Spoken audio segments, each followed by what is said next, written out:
আসসালামু আলাইকুম। জারক আর বিজারক উভয় হিসেবে কাজ করে। এটা মনে রাখাটা অনেকগুলা তো এজন্য মনে রাখাটা খুব টাফ হয়ে পড়ে। তো জারক আর বিজারক উভয় হিসেবেই কাজ করবে। জারকও হবে এবং বিজারকও হবে। এই যৌগগুলো বা মৌলগুলো মনে রাখবো কিভাবে তার একটা টেকনিক। দেখো ফিরে এলো শাওন হেনাকে নিয়ে। তো ফিরে এলো মানে আয়রন সালফেট, এলো মানে ওজোন গ্যাস, শাওন মানে সালফার ডাই অক্সাইড, হেনাকে এই জায়গাতে হলো হাইড্রোজেনযুক্ত যৌগ, হাইড্রোজেন পারঅক্সাইড আর নাইট্রিক অ্যাসিড HNO3, আর নিয়ে মানে নাইট্রোজেন মনোক্সাইড NO। ঠিক আছে, তাহলে এই ছন্দের সাহায্যে আমরা খুব সুন্দরভাবে শিখতে পারবো ফিরে এলো শাওন হেনাকে নিয়ে।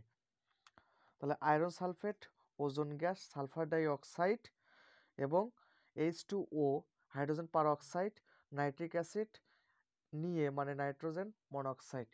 খুব সুন্দরভাবে এই টেকনিকের সাহায্যে আমরা মনে রাখতে পারবো। ধন্যবাদ, সবাই ভালো থাকো, আল্লাহ হাফেজ।